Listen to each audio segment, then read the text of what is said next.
Okay. Good morning, everyone. For those of you on the webinar, we're shifting gears here and starting up with the material recovery panel portion of our meeting. We realize we're a couple minutes early, but we're ready to go. So we're going to get started. So my name is John Fisher. I'm with MassDEP. I'll be giving some quick introductions this morning, and then we have a panel of our material recovery facility, our MRF panel operators, who will each be giving quick updates from their perspective about what's going on with recycling facilities and recycling markets in Massachusetts. And from there, we'll go into a panel discussion, question and answer session about these issues. So I want to say a couple quick words by way of introduction, just to frame some of the issues that we'll be talking about. And then we'll have our three panelists speak, and then we'll dive into our discussion and Q&A. Just before I speak, we have with us here today, along with me, we have Abby Webb from Casella Waste Systems, Chris Luttrell from Waste Management, and Ben Harvey from Harvey Sons. So the three of them will be speaking in a moment. So first, if you're not aware, or if you've not heard of the issues that have been going on with recycling markets, in a nutshell, a lot of this change has been driven by policy and regulatory changes in China that have had the effect of making recycling markets contract. Quality standards have risen and tightened, and contamination tolerances have dropped. There's a whole hour presentation about this, which I'm not going to give. I just, that's kind of it in a nutshell. And because so much of our material has gone to China from the US and actually from Europe as well, that's had a really major effect on our recycling systems and our recycling markets. And that's the short story. So while materials are still moving and they're still finding homes, there have been some major effects for us here in Massachusetts, and certainly people all around the country are struggling with similar issues. So again, in a nutshell, trying to be brief here, the costs of recycling have risen quite a bit. Our MRFs are pulling out more contaminants as the standards for their bales have tightened. More material has to come out as residual. That's a cost to MRFs, both to process that material that's going out as residual and then paying to dispose of it in the end. It's kind of a double hit to their costs. And that has had a big effect on recycling economics. The other thing that's happened is that capacity has tightened up a little bit. In an effort to meet these tighter standards, MRFs have slowed their operations, sometimes slowed processing lines, sometimes running material through a second time, perhaps adding more pickers and labor on a line to reach higher quality standards. Different things have happened in different facilities, but the overall effect has been that these facilities have slowed down a little bit, and that's reduced their overall operational capacity. And that's resulted for a recycling system that was working okay before, but now it's all of a sudden gotten really tight. All the facilities are really full on a day-to-day basis, and it's kind of an ongoing tension that we're all working through day to day, trying to figure out where materials can move and keeping them moving through the system with all these constraints that everyone's facing. So the question for us, I think, really is, what can we do about this? What's our way to address this, and what's our sphere of influence, really? And it's not China, so we're not going to try to influence China, but there are some things we can do.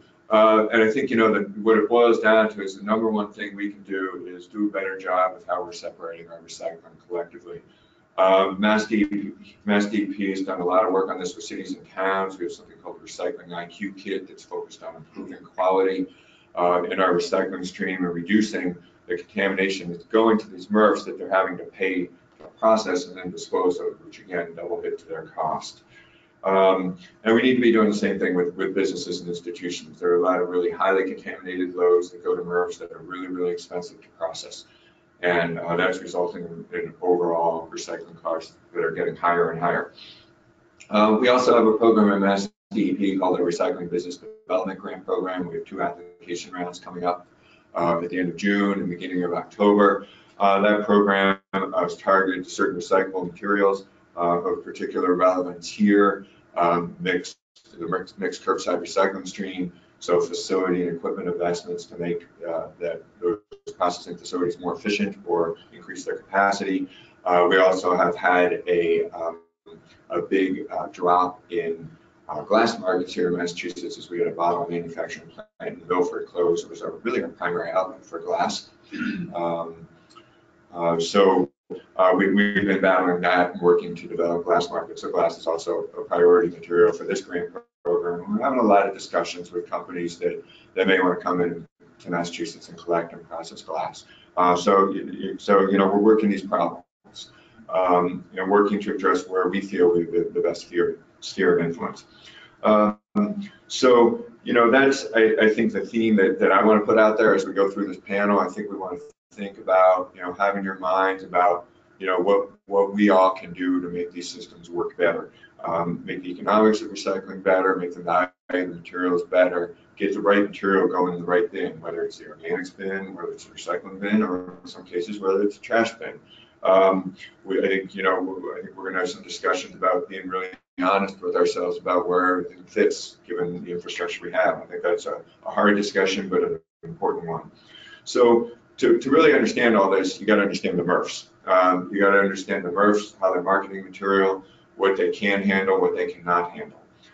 So that's where I'm going to turn it over to the rest of our panel to give you their own perspective about how the system is working and their thoughts about this, and then we'll go into some discussion questions for the panel. So I'll turn it over to Abby Webb from Casella Waste Systems, and Abby can tell you about what's going on from Casella's perspective. Whatever you like. Is that mic on? Yeah. Maybe I'll go up to you. Okay. So here's your.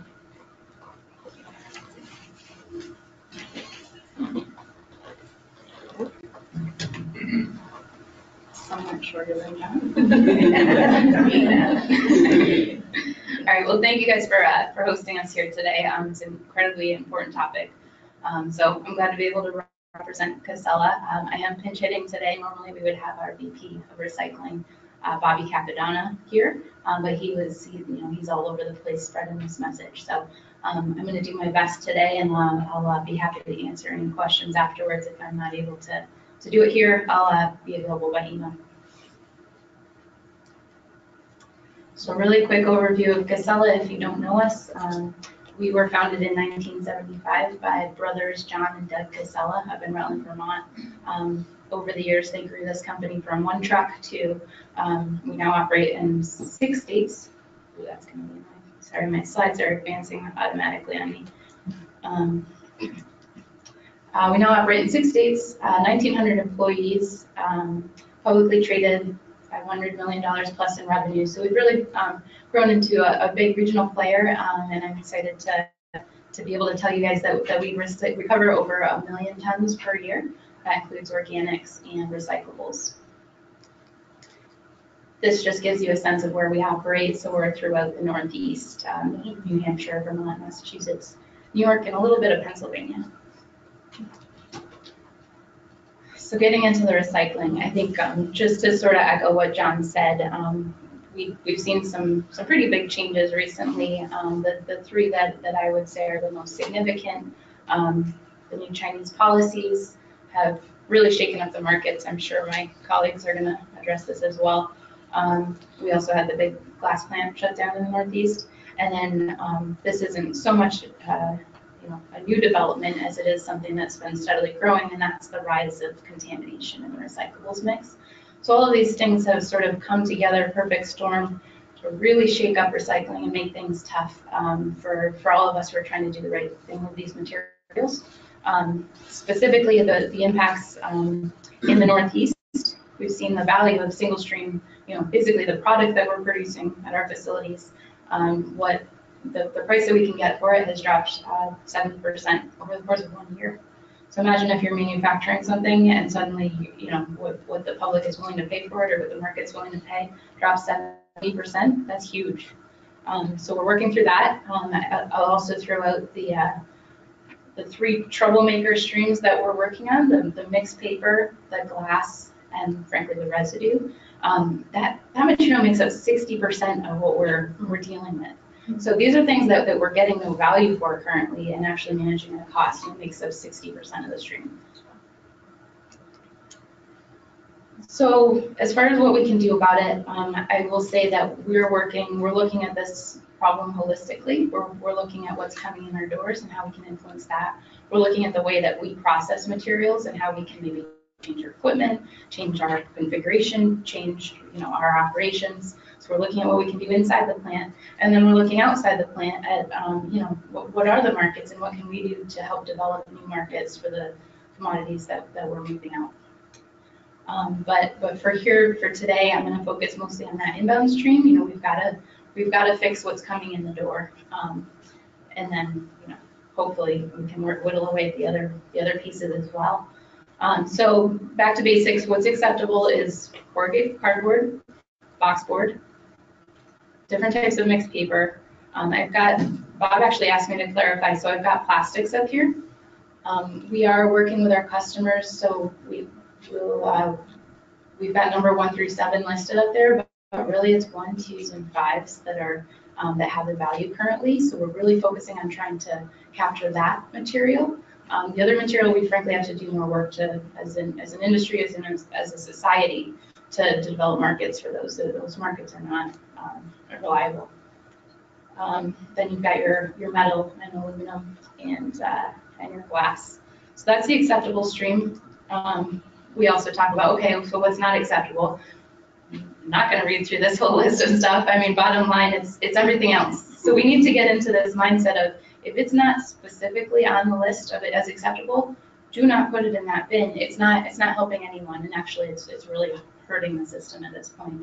I think in the past the industry has sort of had this, the customer is always right, sort of attitude, and we haven't spoken up enough as we've seen that contamination rise, and it's come to bite us. So we're learning from that mistake and trying to clarify our education.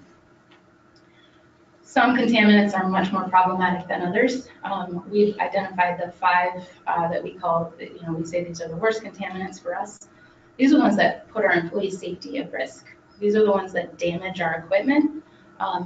They can shut down the plant for hours. We can be pulling blue jeans out of our disc screens, with millions of dollars worth of equipment and lots of people sitting around waiting for that to happen. So, these are serious problems. And the other thing that these materials can do is they can degrade the outbound. So good recyclables are now, less valuable because these things are in the mix. These aren't particularly in order, but we're talking about plastic bags and film plastics. Shocking number of people don't realize those things don't belong in the stream. So we're really working on educating people around that. If I were to go in order, the next thing would be the tanglers. So the things like cords and ropes and all that stuff that you can imagine just wrapping around all of your equipment. The rest I won't put in any order, but scrap metal, e-waste, batteries, things like that. I mean, those are dangerous to our employees. We can't have those in the mix. Clothing, textiles, and then food and beverage. I'll say in the municipal stream, food and beverage typically isn't a big problem, but unfortunately, colleges are the worst culprit for having food in the recycling mix for whatever reason. So that's something that we're working on. Exactly. So bottom line, 2 things. One, this idea of wish cycling. So gee, I wish this was recyclable, so I'm going to put it in the bin. We can't have that anymore. That's not helping anybody, and at this point, at the scale that we've gotten to, it's actually very harmful. So that's really a message that we're working on promoting with our customers and helping to provide them with whatever resources we can to get that message out there. And then the other point that I like to make is that we're a manufacturing facility. Our MRFs are manufacturing facilities, and we need to treat them like that. If I were Nike making shoes and I just had to take whatever random garbage showed up at my gate and make a shoe out of it, it would not be a very good shoe. So I'm hoping that we can kind of reset people's minds about how recycling works and the role that they play in this manufacturing process. A few best practices that we are bringing, especially to our institutional customers, is let's start fresh. Roll out nice new signage, labels. Look at where your bins are placed. These are all best practices in general, but let's do it now and really and refresh everything. Retraining, stressing that there's no tolerance for contamination. Custodial staff can be hugely helpful in identifying where the problem areas. They know where the spots are that there's just a lot of garbage and recycling. They can be our best allies. Looking at procurement, so if we're really serious about wanting to have reliable long-term recycling services in our communities, we need to be buying recyclable content products, and we need to be buying materials that are recyclable. So let's not just have this narrow focus that the decision only happens at the bin. Let's think about everything holistically. And then the last thing is, let's take these lessons that we learn at work and apply them at home too. So none of this is rocket science, but I appreciate this opportunity to kind of just tell you what we're seeing. I'll be happy to answer questions once we're done. Should I? Great, thank you.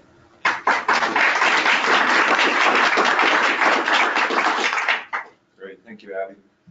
And I should clarify, one of the things I meant to mention about one of the things the DEP is working on is we're talking with these companies and others about what is that list of materials and what should it be, and ideally coming to a consensus across all the recycling facilities, at least across Massachusetts, what we can all agree is a common set of this is recycling in a curbside system, in a single stream system. So we'll be working towards that as we go. So next I'm going to turn it over to Chris Luttrell from Waste Management.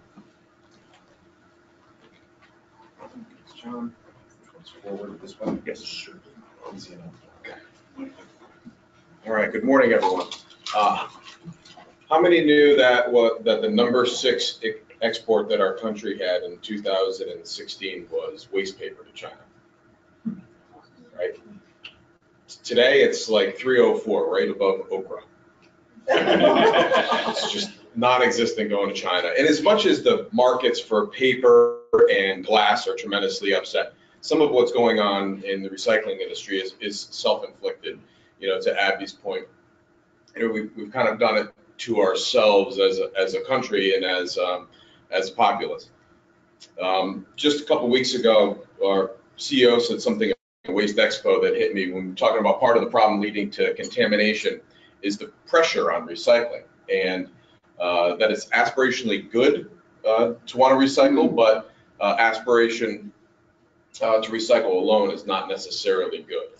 And I thought that spoke a lot to the concept of wishful recycling, the concept of making the decision between the trash bin and the recycling bin.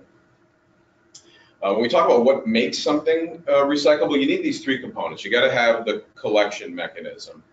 There has to be processing of it. And then there needs to be an end market. And probably and none of those work without the other. Contamination right now, we see national average about 16% of the material that's received at our MRFs. In some cities and some municipalities in the residential stream, we see as much as 50% contamination. Contamination's got a cost of $150 a ton, probably rising a little bit. And just I think probably 2016 data, contamination cost our company over $60 million. When we look at the MRF economics of increasing cost, I think Abby had thrown out a number of 60% of the materials don't have value. We're pretty close there in our numbers. 18% of our recyclables are glass and 16% are contaminants. And then another 37% of materials are mixed paper and newsprint. So, with the interruption of the markets on the fiber side and in the glass markets, we've only got about 30% left that actually has a positive value. When we talk about what's inside the contamination,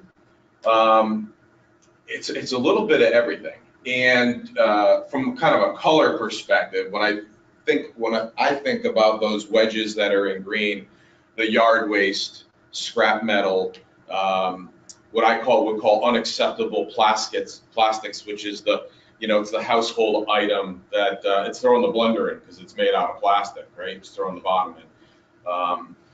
Films. Those are things that I put in that wishful recycling bucket, that in the right atmosphere, under the right collection operation, going to the right end site, those materials typically are recyclable. They're made of metal, they're made of a recyclable plastic. Film is recyclable when it's managed just as a film stream. And then there's the other stuff, which can be a mix of wishful and a mix of just wrong. So just wrong. The liquids, the food waste, refuse in bags, and even bag recyclables are becoming more and more an issue as the bags tend to, you saw them wrapped up in the star screens, what they'll do to the operations. Infrastructure and packaging. Aside from that wishful recycling component, right? The other thing that's leading to contamination is the big disconnect between consumer packaging and what can actually be recycled, what the infrastructure can handle. When we think about what makes something recyclable and what drives the investment is the price and the volume. When there's a lot of something and there is a value to it, then that's where the money goes on the infrastructure. Either one of those can drive investment. But consumer packaging is driven by aesthetics and convenience. And it's something that we need to get better at as a country in the way that we buy and the way that we manufacture, about trying to make the link between the recycle bin and the store shelf. If we want to become better recyclers, I think the absolute first thing to do is to get 100% right on items, on the right items, and not 100% on all items. We see nationally that 69% of plastic bottles still aren't getting recycled. There's 45% of the aluminum cans, and loose bags are shutting down manufacturing facilities.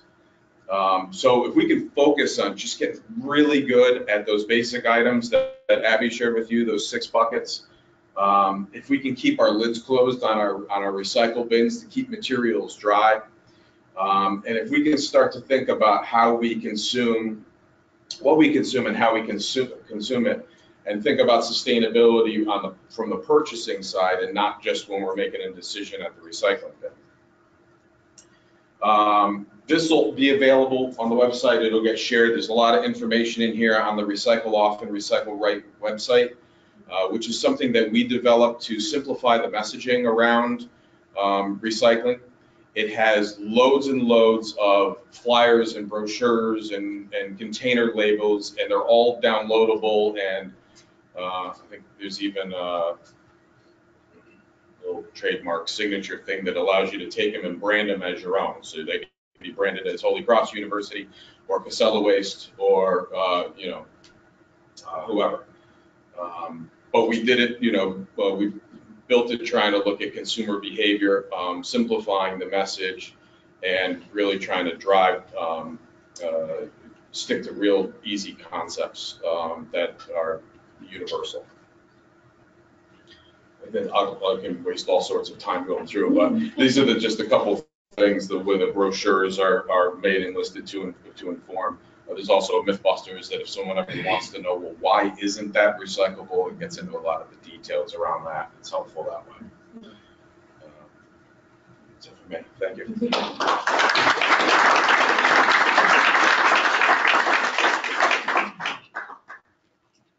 Great, thank you, Chris. Do you think we're doing okay with sound as far as webinar? Yeah. Okay. I just need to try using the. I just need to speak with the mic, right? Okay.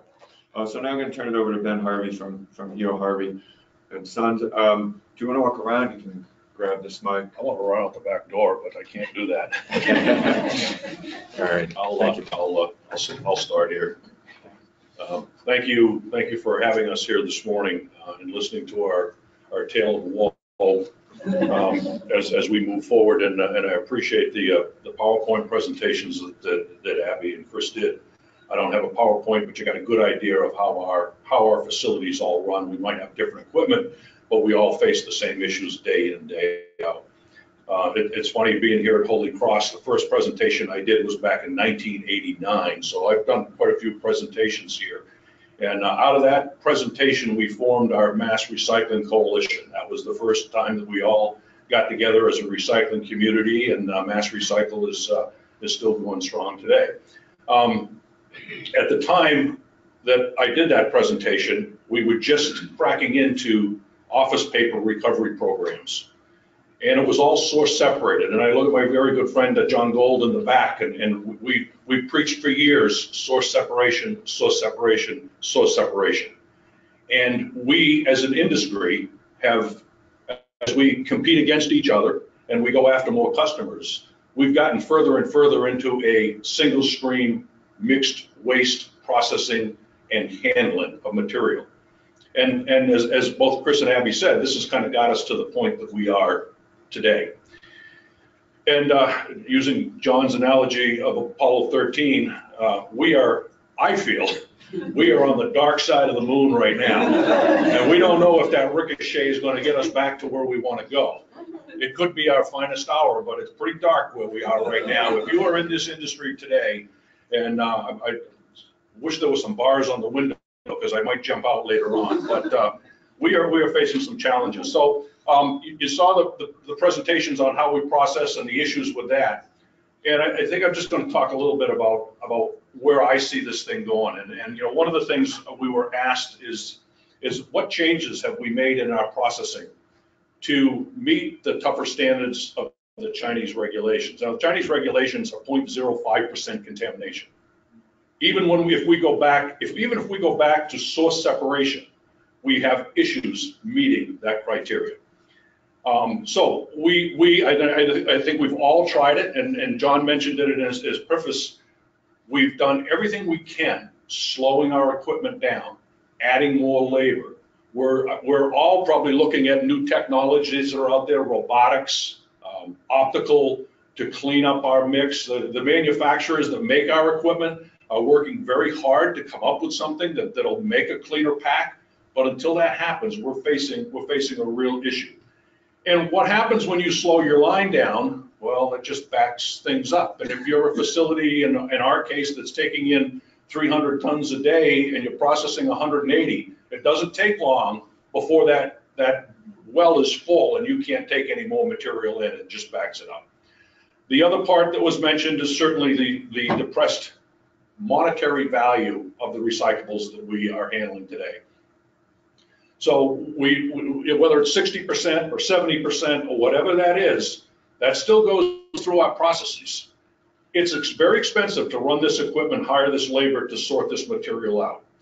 Industry standards are somewhere between $65 and probably $80 a ton to handle that material. Then you take a negative value on this, disposal on the residue, disposal on the glass, and a negative impact on the fiber.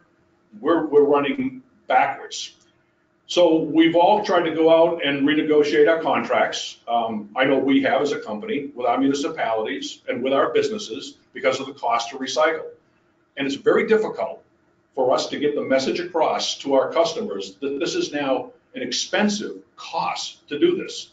And yeah, if we're going to continue to recycle, if the generator, the municipality, the business wants to continue to recycle, this is the new norm we're into. It's going to be expensive to do that. Taking the expense out of it, we also need an outlet for the materials that we collect at the other end. And we're on the dark side of the moon, as I said earlier. So here we are. We've been facing this issue with China. We knew it was coming in August. We didn't know what it was going to mean. Come January 1st, okay, there's still a little bit of movement coming. And as of March 1st, zippity-doo-dah. That's when everything kind of just dried up. So in anticipation of that, as we move through this, some of us have stored, I've stored a lot of material. I don't know what the other two panelists have done. I know that there's some of them are working on tighter footprints than I am, and they might have to move material at whatever that cost is. But, so here we are, we get to March 1st and things slow down. I was telling John and I were talking earlier, I just got to the point where we started to get some interest from some other countries, India, Turkey. They'll start to take the material. We're mostly the mixed paper that we've got. They're willing to take it. It's a cost for us to handle that material and get it into that marketplace, but it's handling it. We thought we might have some light at the end of the tunnel, and China just put a complete ban on everything. Just stopped accepting material from the United States only for a month. So just when we think the window might be opening up, we're trying to get some clarification, and they shut everything down completely. And the other part of it is, when I go back, and I'm sorry if I tend to jump around a little bit here, go back to the 0.05% contamination. We've sent people over, our industry associations have sent people to China to try to clarify exactly what is considered contamination. Is it food waste? Yeah, food waste is a contaminant. Is it medical waste? Yeah, medical waste is a contaminant. Is it an aluminum can that's in a bale of fiber? Is it a plastic bottle that's in a, they can't answer us. The regulators in China can't tell us what is that 0.05%. So how do we put in place a sorting system if we don't know what we're sorting for? Is a gambrel top milk container or juice container, is that a contaminant or is that a fiber? These are all things. In some instances, clean corrugated is a contaminant in the residential mixed paper we found. So it's very confusing. How am I doing for time? I'm rambling on up here. So one of the things, what's the outlook for 2018? I think we're going to have a very tough 2018 in the recycling markets. And I think we need to be prepared for that. I think one of the things that we need to be extremely careful of is that we don't throw all of the hard work that we've been doing now for the last 45 to 50 years or longer away because of the situation we're in. Yeah, we're at Apollo 13 and we've got to make some corrections and we've got to make some changes and we've got to figure out how to get us back out of this, and we have to make this our finest hour. But that's gonna take a lot of commitment from all of us, the industry, the generators, the businesses, the municipalities, to clean up the mess, to clean up the material that's coming into our facilities, and get it to a point where we can go back into the worldwide market and market this material the way we want it to be marketed. So I'll end at that. Thank you.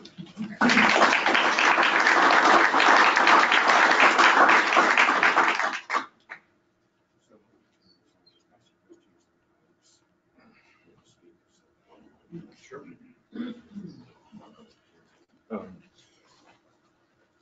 Okay, so with those uplifting presentations, we're ready to go to work. So yeah, so we got a lot of challenges to talk about, and I had a couple questions that I wanted to start with. I'm not going to go through all of them, but just one or two to get things going, and then we're going to kind of open it up a little bit. So I'll ask this for all three of you. When you're dealing with recycling contamination, and I know it's both residential and business, but thinking of the business and institutional sector, how do you work with either haulers or generators when you have issues of recycling contamination? And what are your thoughts about the best ways to try to get a communication feedback loop to get it fixed? Any particular strategies you've tried and thoughts you have about that? I'll start with Abby. So we're sort of using the all of the above approach right now, but I'll just throw out one example. We've learned that in other countries, some other countries, they do a lot more sampling of the inbound material, so that we've got better data on what's coming in the gates. So, I've heard of places where they actually sample every incoming load, so they can say exactly, give those customers feedback on what's coming in. We're moving in that direction. I'm not going to say we're sampling everything that's coming in, but we're streamlining our process for doing those sorts, grabbing a sample and sorting what we're receiving, so we can provide that more tangible feedback to customers. Just one example.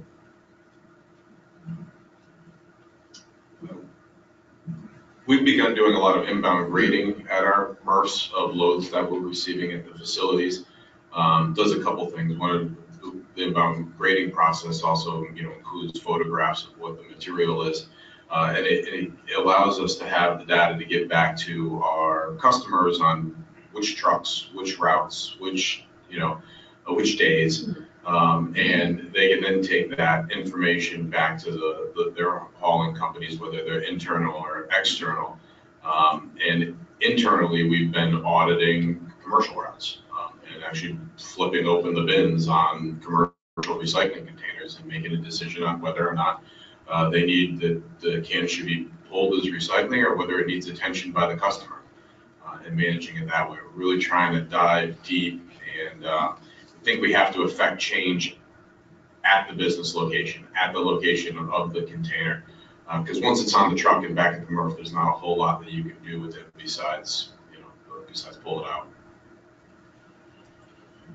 So yeah, probably all the same. I think the financial impact to a generator, and it's much easier to identify a business or institutional generator to put that financial impact back on them for the contamination level or the audit or whatever, however you want to structure your inbound stuff. And I think the other thing that we're going to start to see is we're going to, and I'll speak for Harvey Sons, I think we're going to be a little bit more strict on what we allow to go in there. I think that both Abby and Chris mentioned it earlier, we've kind of opened that door up and accepted more material than what we could handle. And I think we're going to start to get back to the basics and try to keep that contamination level out of there. I think we could see a lot more source separation of materials than we have in the last 3 or 4 or 5 or 6 years. Getting back to the keeping it clean, and then we can market it clean. Great, thank you. And I'm just going to actually segue off of that last point you mentioned, Ben, which is, we've gone pretty much to a single stream recycling infrastructure in Massachusetts predominantly. Not entirely, there's certainly separate collection programs going on for office paper and cardboard and things like that. But a lot of our recycling system is single stream. There have been good reasons to do that. It's very, certainly collection efficiencies, but curious whether, and there may not be, it's probably not a simple yes/no answer to this, but whether you see any movement or potential for changing some of those programs to more streams beyond putting everything in a single stream system, or are there certain materials you see maybe making sense to pull out? So I'll start on this end, we go the other way, take Abby off the hook for this one. I think we'll get back into where generators of cardboard will keep their cardboard separately. I mean, you got to go, if you're going to do a source separation, you need to do it on the volume materials that are coming out of a business or an institution, and most of that is OCC, old corrugated containers. We might see office paper programs start to separate material out. That is the only grade of fiber right now that's doing very well is office paper, if you can separate it out. But once it gets commingled, it's kind of hard to get those free sheets out of there. And then I think we could possibly see a co-collection of maybe other containers that come out, aluminum cans and plastic and PET that come out of the businesses. Yeah, I think for us the focus is really on trying to get the pallets out and the film and the other things that are in that single stream container. We certainly do cardboard as an individual stream, but after that it's pure economics. It's just what's the cost of collection versus the value of the materials, and what's the best setup for the customer. But I really the focus right now is just on getting the containers that contain just the basic recyclable materials. And I guess I'll just add, so I think given the state of the industry where we have to be open to all potential changes, that said, I don't think we're picturing us moving away from single stream. We don't see single stream itself as being inherently flawed. It's more how it's been rolled out and how it's sort of slipped away towards accepting so much contamination. So we want to try to fix what's broken with single stream first and see if we can get to where we need to be within that model. Of course, we're open to if that doesn't work, then we'll come back to the drawing board. Thank you. So I have a couple more questions, but I want to open it up for others who have questions or comments. Shamina has a mic, so if you can raise your hand if you have a question or comment you'd like to make, and we can go around with the mic.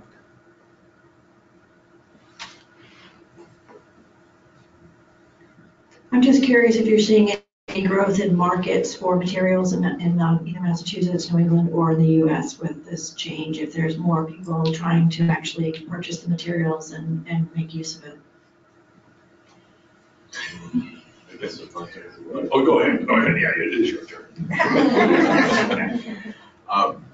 Probably the opposite. I mean, we just saw the only glass manufacturer in New England, or the only manufacturer that was making glass bottles out of recycled content went out of business a couple months ago, followed by Strategic Materials,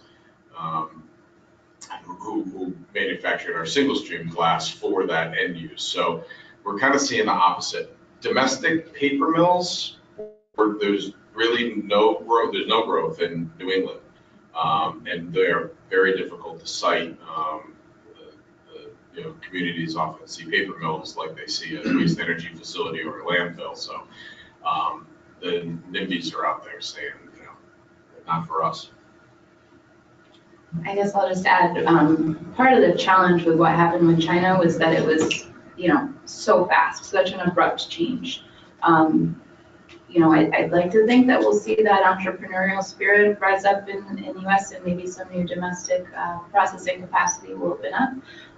But things move slower here. I mean, we can't sit in Washington and say, okay, businesses go do this overnight. That's just not how our country works.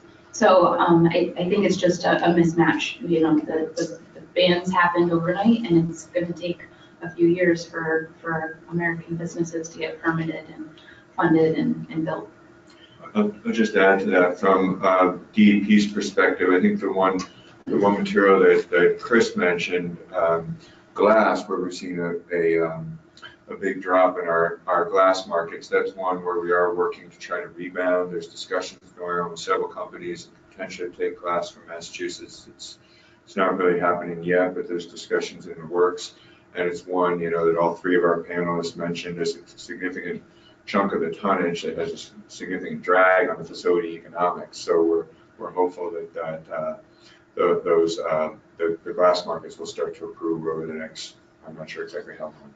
That's that timing issue, right? But in 6, 9 months, 12 months, something like that, we're working on that. The challenge is to for the paper manufacturers or the paper mills is to invest in a mill, to go through all the bureaucracy to put a mill in, and then have the Chinese decide in 5 years that they need the fiber, and they come back in and put all the mills out of businesses, which is what happened.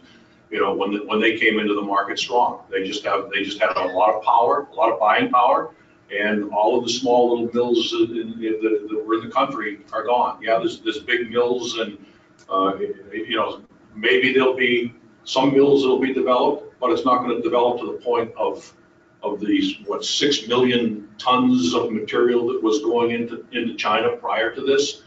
We hope that there might be other parts of the country that'll pick up the slack, but they have an infrastructure that they need to go through to build these mills. Unfortunately, and John mentioned the glass, it's a process. We face it immediately today in our operations.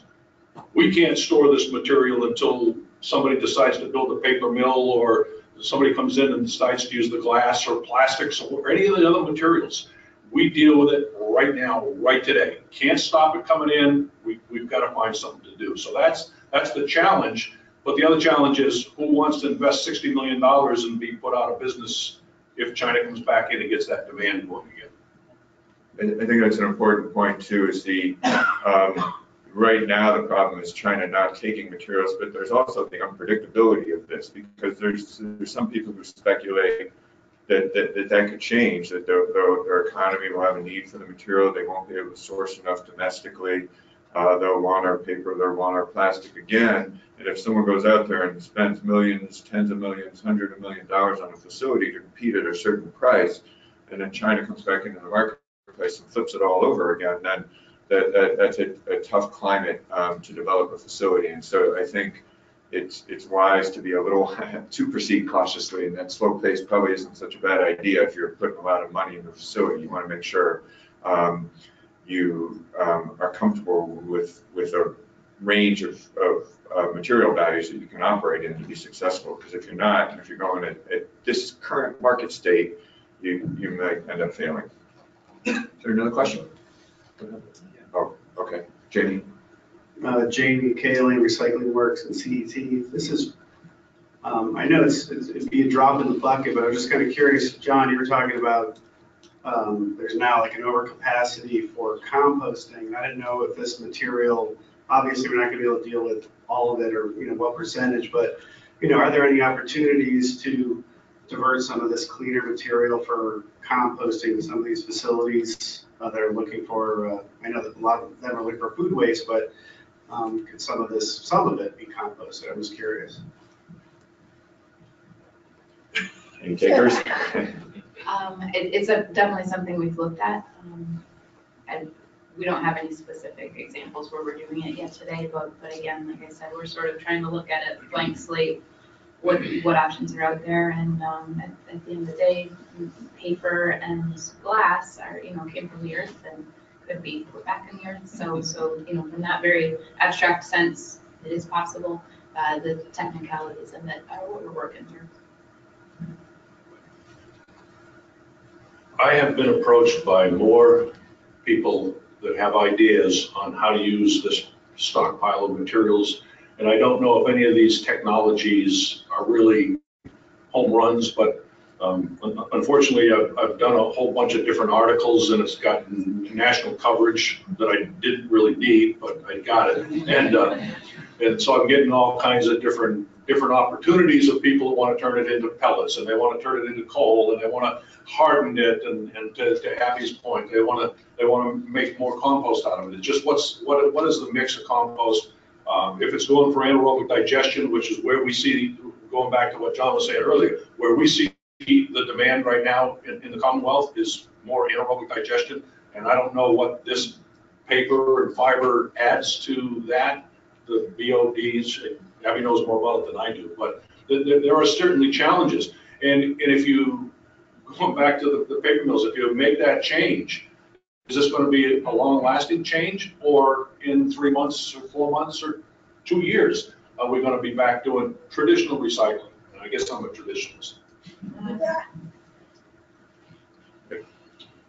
Yeah, do you want to? I think they covered it pretty well. Okay, that's fine.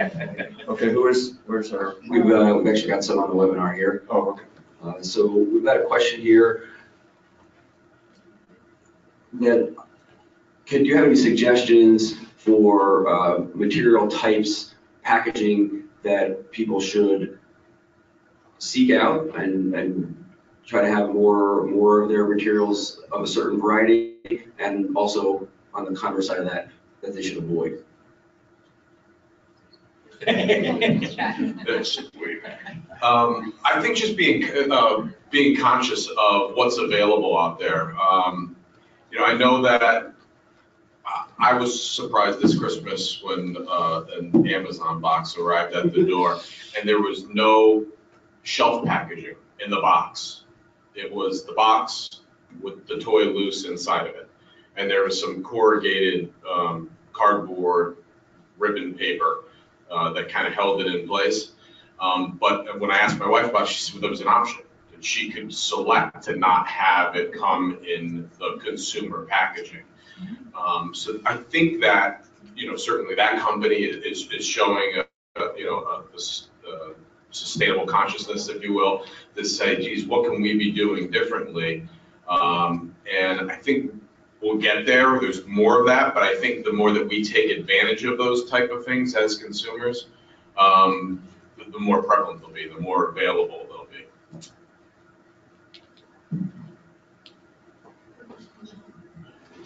I wanted to state a couple of comments. The paper industry, and I came from a paper mill company. We owned 14 paper mills at one time, 6 of them up here in New England. And only one of them standing today. We didn't take the threat of the plastic shipping bag seriously, our paper industry. We said the grocery bag will compete, and look what happened. That bag came out, we stopped making grocery bags. I think you're going to see a comeback for that because it's a product that can be recycled. it's gonna take some time. You just can't say to a paper mill, well, just turn it on, we'll make grocery bag. It's investments, and we'll probably see that happening. That would be a good thing for the industry. Just a couple of points. We're fooling around with China. China is, it's not the United States, it's a communist country. This wasn't the paper mills that shut us down. This was the government. And everybody's got to remember that. It's hard to keep on investing here in the United States and then all of a sudden China, as Ben said, he pointed out, great, now they'll come back in 2 years and next thing you know, your $150 million paper mill investment has to pay quadruple prices here in the United States, and you're gonna go broke doing it. The other comment I just want to make, and everybody's talking about it, it's infrastructure. The reason the paper industry worked well was simply we had paper mills that could consume. Everybody talks about glass in here. Yeah, and we lost somebody here. There's no money in glass. There's no profitability in glass. You handle something, you invest, and your return on investment is zero. There's no money in plastics 3 through 7 either. It's pretty much dead. And in order to do these things, you have to look at it as a business. You have to make money. These gentlemen and young women up there, they're not going to do these things just because they're good people, which they are. They have to make money doing these things. So, I mean, this industry is getting rocked right now, and eventually it will probably come back, and I think it will. It just may come back differently. And we always said our competition has to understand, or when we fought our competition, it had to be on quality. We were competing against virgin fiber producers, and if we couldn't make a quality item, then that was a problem. And for most of the paper mills, with single stream, and this is where everybody gets a little bit confused, it's not that the mills couldn't handle it, they could. The problem was there was so much of it that they were paying for something, and then going out the back door, you were paying again to get rid of it. So I think it's a lesson our whole industry has learned. I don't care if it's single, double, quadruple stream. You still have to make the quality product in order to consume it. And John has a question.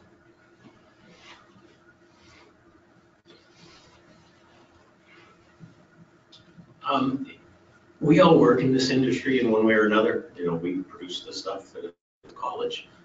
Is there anything that's being done as sort of a national campaign to get this out to every homeowner and every person? So like when they come here, they know how to act, and so we have sort of one standard across the country. I haven't seen any commercials, say, not picking up Waste Management, saying about this story to kind of tell people and educate them so that they're doing the right things. I think a lot of people want to do the right things. They don't know how. Like you mentioned about wet product. That blue bin down the bottom is what we get supplied at our house, and I'll put cardboard in it. I never knew it couldn't be wet. I figured there was some type of processing with pulp or whatever, and it didn't impact it. Is there anything like that that's going on to help educate people? And I know that's another cost too.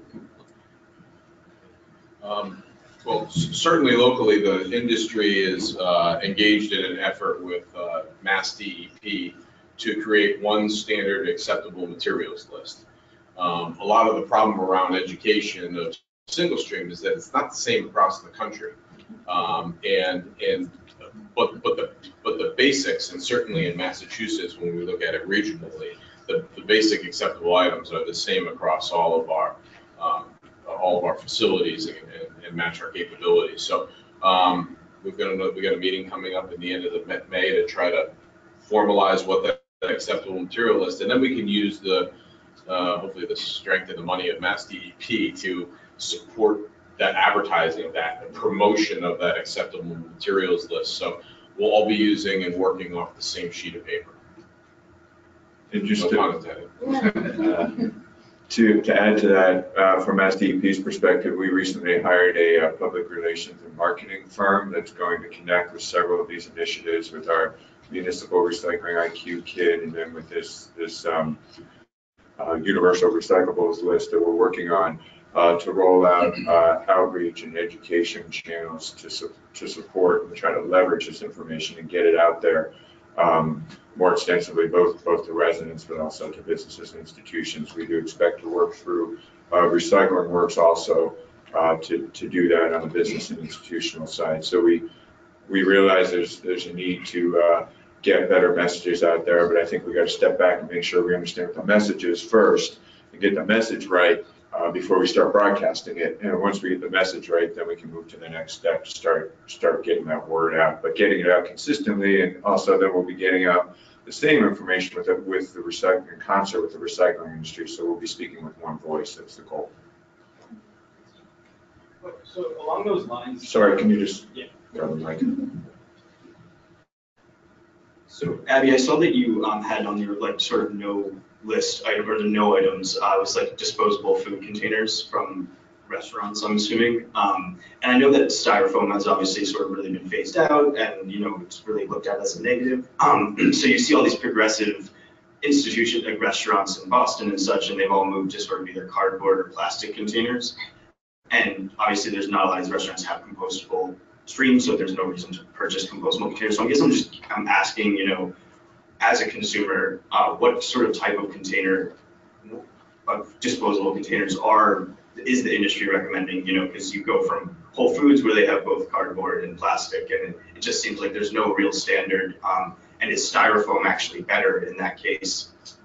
If it's all just going to go in the trash.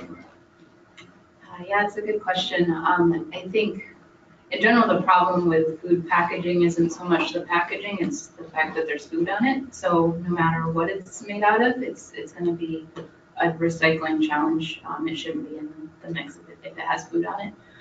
So I guess bring your Tupperware. That would be the reduced part of the hierarchy, right? I don't have a clear, simple, go out and buy this product, and I think that's going to be the recurring theme. There is no one answer. So yeah, I'll just put my own 2 cents in that. I like to go to a restaurant that gives me a container that I can take home and use as a Tupperware container. I reuse it in my own home as long as I can and until it doesn't go. So yeah, a cheap styrofoam thing isn't gonna take my leftovers and store them in the refrigerator. As good as a snap tight lid that comes with whether it's aluminum or aluminum is another good one. I know a lot of restaurants use aluminum containers with a paper top on top of it. Those are always good too because they can be reused for something. But as Abby said, it's not so much the container; it's the food residue that people leave at the bottom of it, and so that's the issue. Just one thing to add to this dialogue on the slide that just happens to be up right now. There's in the bottom right, there's this section, what can I recycle, the top 10 in the bin. And there's also a section there that says also recyclable, but not in a curbside bin. And I think that's part of the message that people need to hear is that there are different recycling systems for different things. And there are certain things that are recyclable in our curbside recycling system. And they are only these items. But then there are other things that are recyclable, but they have to be managed differently, like plastic bags. You can take them back to your grocery store and recycle them through your grocery store. Electronics, there's separate recycling programs for electronics. There's a great collection network out there for textiles, but we got to get the right materials lined up with the right system. So I think that's part on us to integrate those issues into the recycling messages so that we are clear about the proper recycling routes for different recyclable materials. We have another one on the webinar here quickly. I think Ben touched on this a little bit, but the question was any movement on other countries aside from China and how quickly they'll be able to take up some of the slack.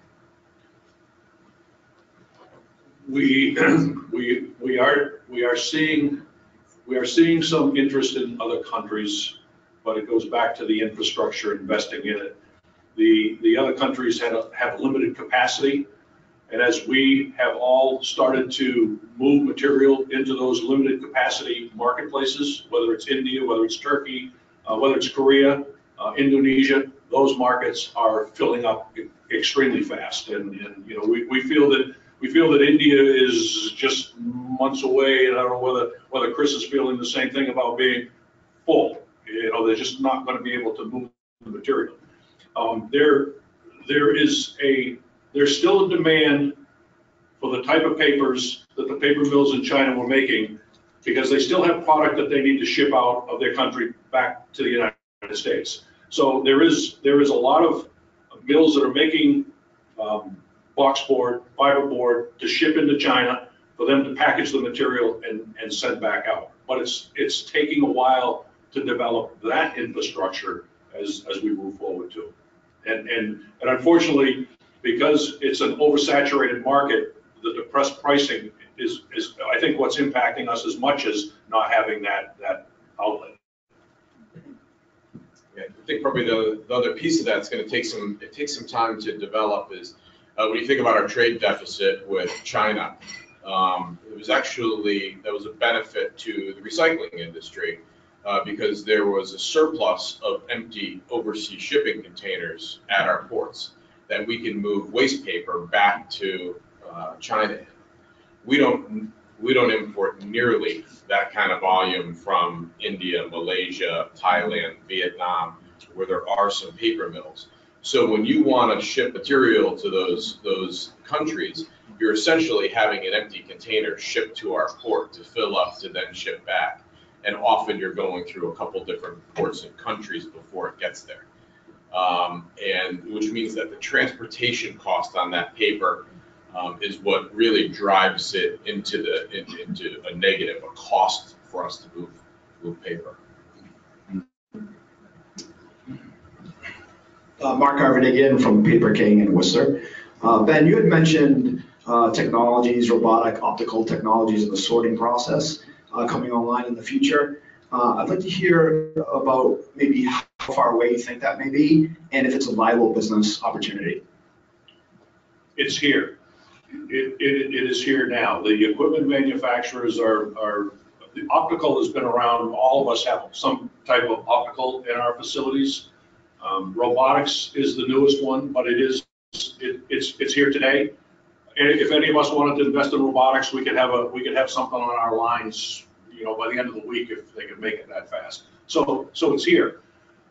And the issue is how much we want to invest in robotics or optical, where we don't know exactly what we're going to be forced to produce in the next 6 months to a year. Because as John said, it's an investment that we all look at every day. We invest in our people, we invest in our equipment, but we want to invest in the smart things.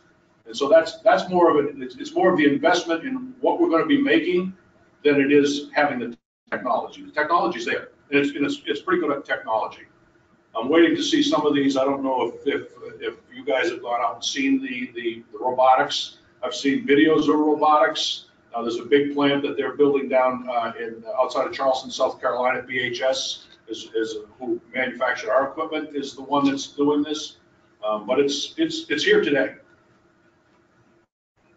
We have around 5 more minutes left.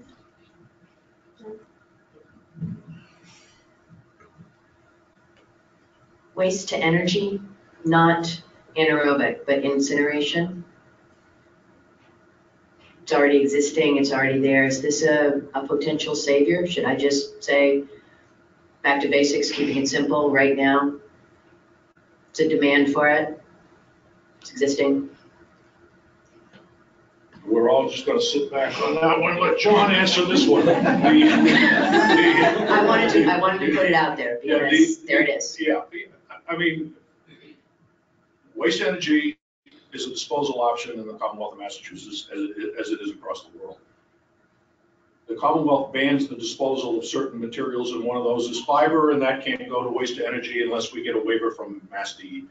Simple question to that.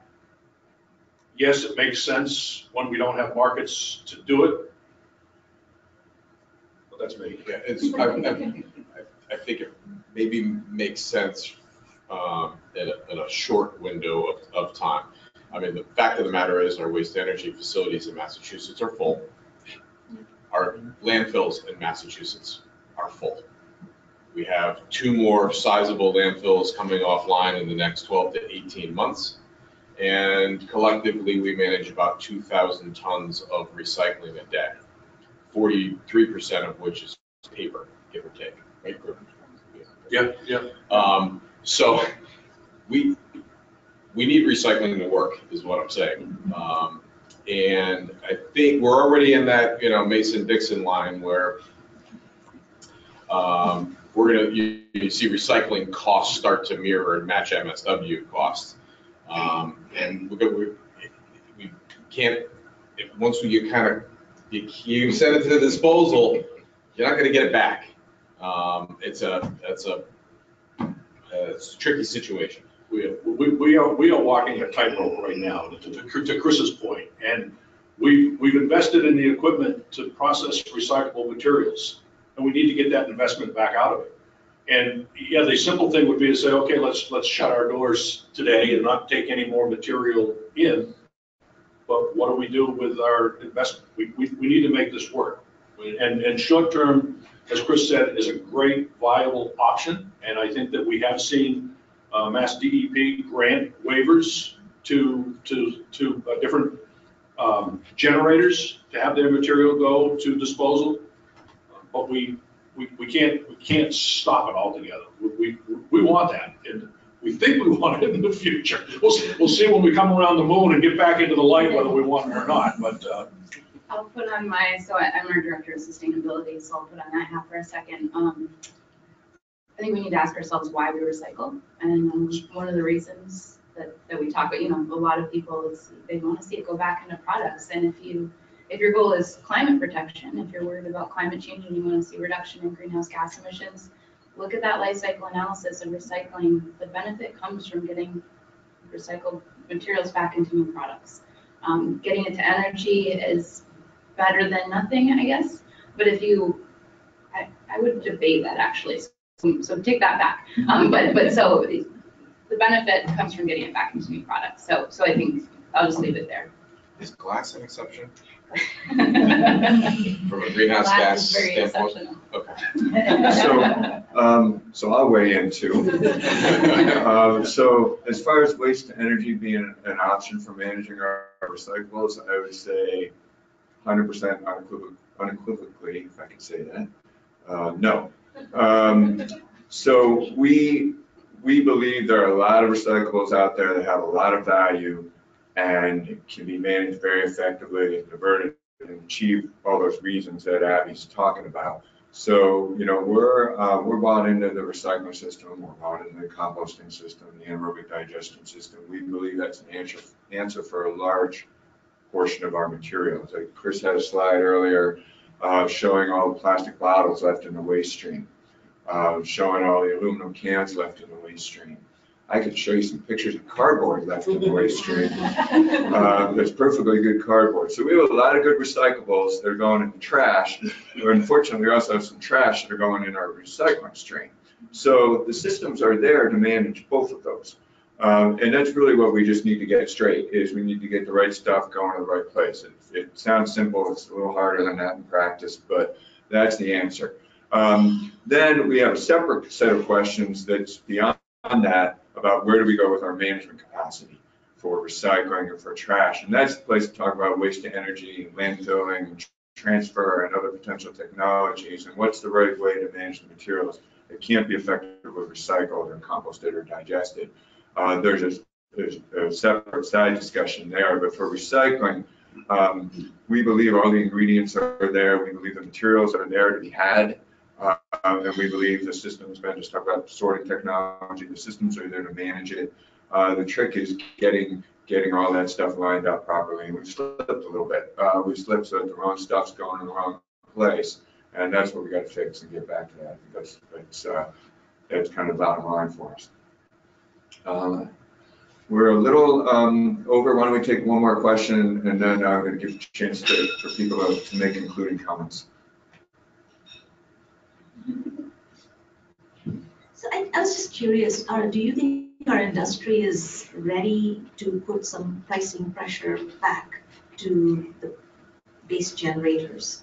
Is this the time? Do you feel like you've been able to do it so far? Do you feel like you can do more of that in the future where they have to pay more? And then there are options in between that may come up that may lead to even better recycling processes. I think probably collectively we kind of refrain from getting into the price discussions as a collective, but I think that education education is important to go a long way to share what the values of the material are, so that you can work with your customers to understand how to keep recycling viable. Casella has made a concerted effort to actually put some pricing mechanisms into our agreements with our customers, so that when commodity markets go down, we feel that being together, and when they go up, we share in that joy together. But we call it our sustainability and recycling adjustment. And what that has done, it has helped us to kind of flatten out the rise and fall of the commodities, so that we can continue to make investments into our recycling infrastructure without wondering when the next big crash is going to be. Doesn't mean that we're 100% insulated from the downs, but it just means that it buffers it a little bit, and has been really helpful for us. It also ensures that the customer is incentivized together with us to help to solve these problems. So yes, we have been using that as well. It's not a panacea, it's just kind of a piece of the puzzle. Yeah, no matter who's paying for the process of recycling, at the end of the day, there needs to be an outlet or a market for this material to go into. And so you can throw all the money you want at it, but if there's no place to go at the end of the day, then all you're doing is throwing a lot of money at it, and then we ask DEP for a waiver to send it to a disposal facility. So it doesn't matter where the money comes from, it needs to have a market for the material. It needs to be a clean, consistent, quality material that we produce. Okay, so we're a little bit past time, so we're going to kind of wrap up now. What I'd like to ask or offer is for each of our panelists to say a 1 minute concluding thought, and I'm going to do the same, and then we'll wrap it up. So start with Abby, if you like. I think I'm just going to say thank you all for being here. If you could kind of take what we've talked about here, specifically the basics. That there's a lot of unknowns as far as how this is all going to shake out, but we all know that we can go back to that list of what belongs in our bin and do a better job of making sure we adhere to that. So if that's the one takeaway you have, please let it be that. I think for me, it's just spread the word and no plastic bags. Said it well. Thanks for coming. Thanks for listening to what we do every day, how we do what we have to deal with every day, and accepting this. And as everybody said, share as much information as you can, because we need to make a much cleaner product. We need to have a quality product that we can put into the marketplace and be known throughout the world as producing quality material.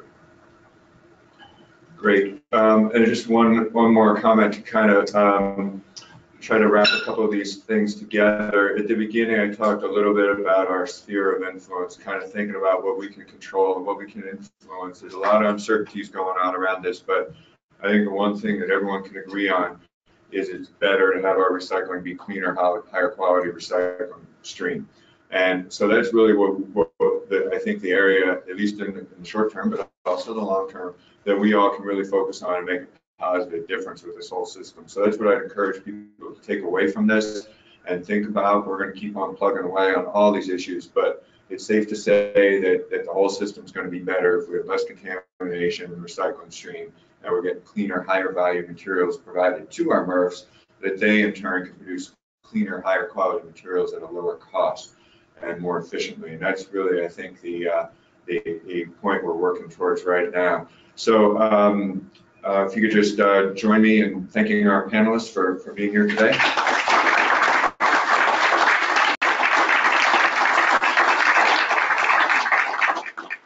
And so that's all we've got here. I'm going to turn it over to Lorenzo now. Thank you. No, I also want to echo the thank you to all of you, to John. It's been really an exceptional panel. I think the folks on the webinar also got a lot of value. I hope you did too. And I also just want to have one wrap-up comment that helping the businesses and institutions that are here and the service providers is the core purpose of the Recycling Works program. We're here to help. If you want assistance in figuring out how to implement this on the ground, what are the things that are going to make the most impact at your facilities, don't hesitate to reach out to us.